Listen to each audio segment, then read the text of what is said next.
Hey guys, Enzo Flojo here, and this is the Mabuhay Basketball Podcast, the only show that brings you the latest scoop on everything basketball here in the Philippines.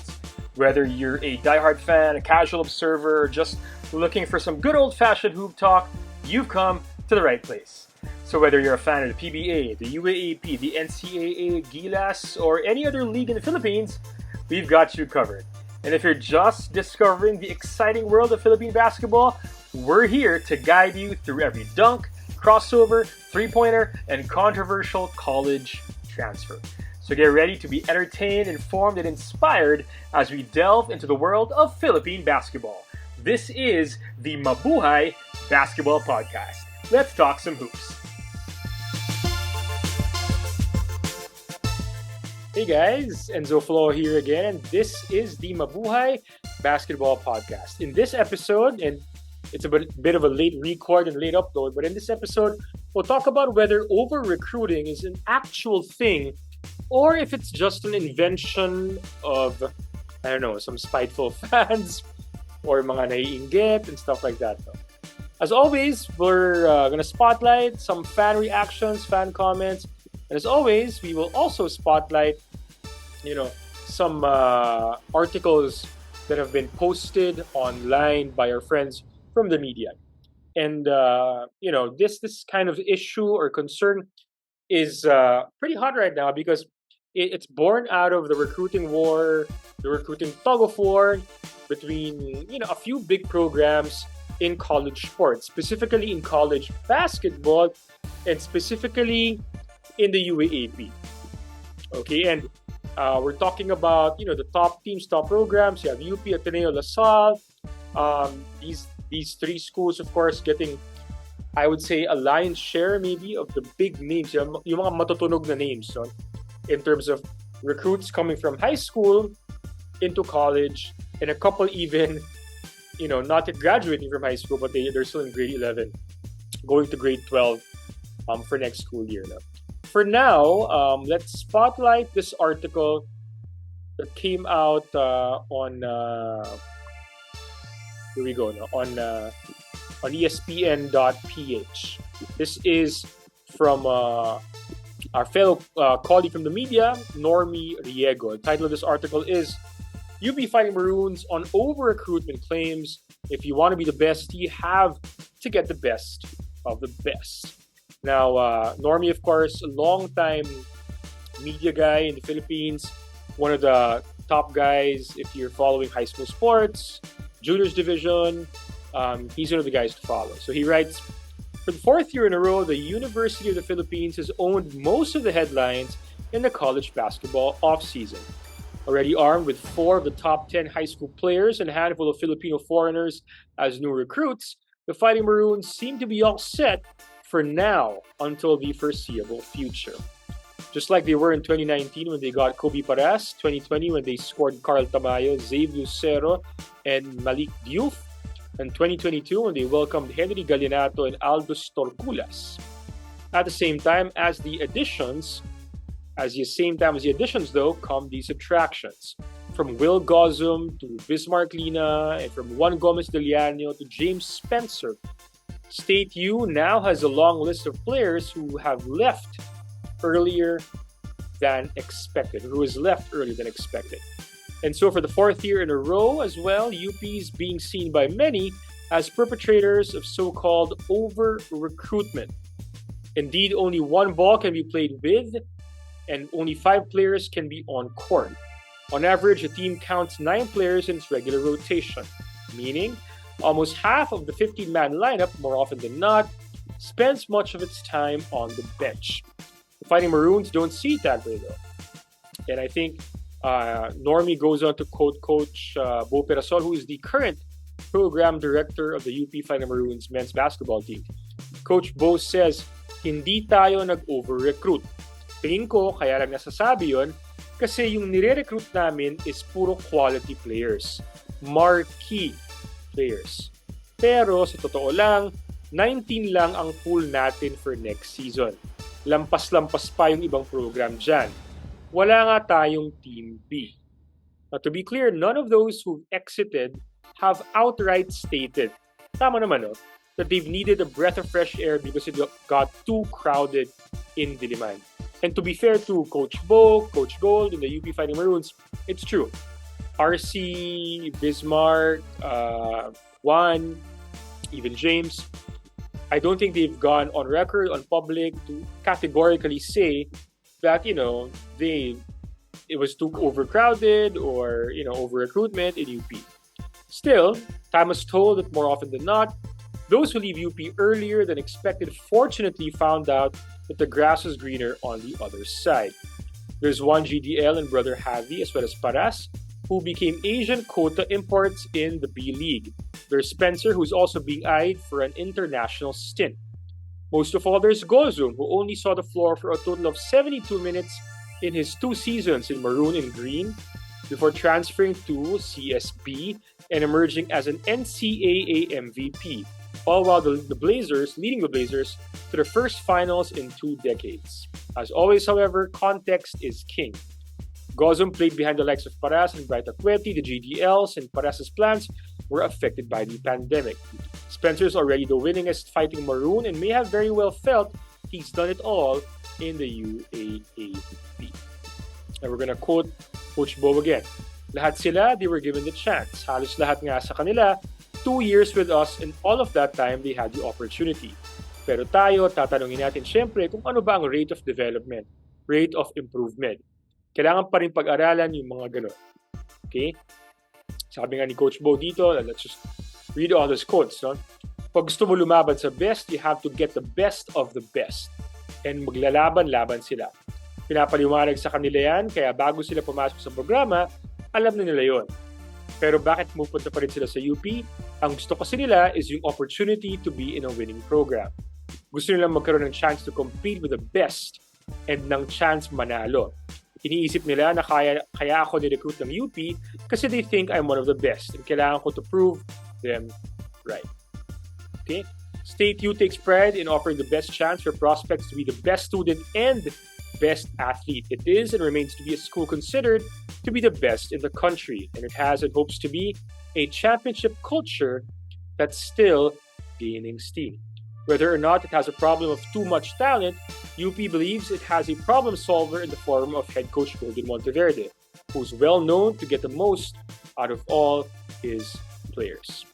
Okay, and great read here from Normie, and great quotes as well from Coach Bo. The last one's here. Yan naman talaga ang basketball, ang sports. Pag nagre-recruit ka, wala namang perfect recruitment. You're counting on all their potential. But ultimately, you have to be aware of your objective. Kung ang objective ngayon is to have a chance to have a winning team, kailangan ng personnel who can make that happen. And if I'm being completely honest, I agree with Coach Bo. If you have the resources, you have the opportunity, you have the talent there who's open to joining your program, why would you say no? Why would you shun that opportunity away? Diba? If your objective is to build a strong program, then get as much of the top level talent as you can. And if you have the resources to do so, then do so. And if these talents want to go to your program, even if they know that it's so loaded already, then go. Diba? Who are you to say no to that kind of opportunity?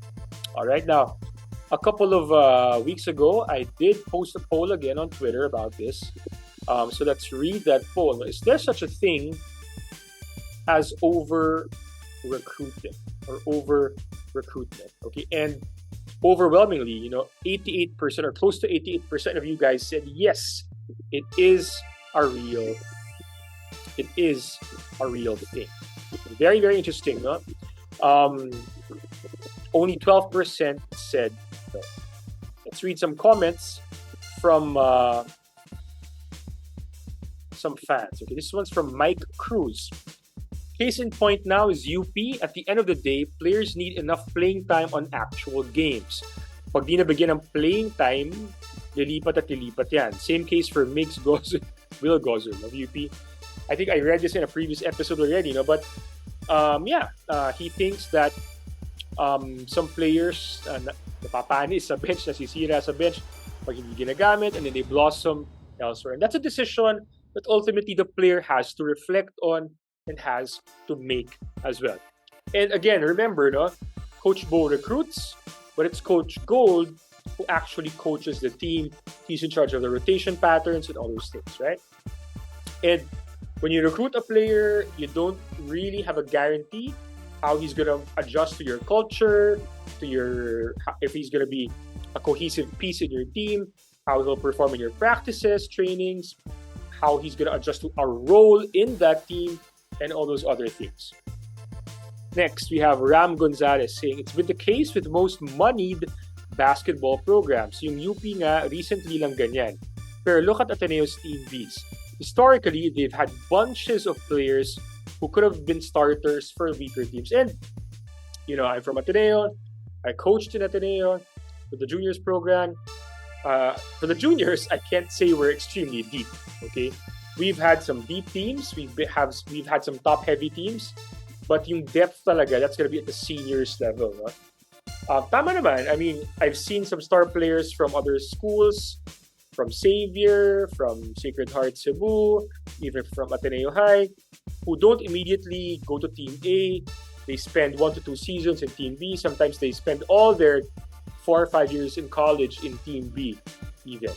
Okay, and yes, these are players who maybe had the talent to start for other teams in the UAAP or other teams in other leagues. Okay, but they chose to be in Ateneo.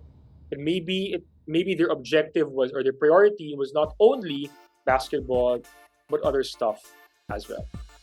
So very interesting perspectives from the fans right here. And of course, really, really good quotes as well from Coach Bo. Okay, so my takeaway here is, in reality, over-recruiting can happen.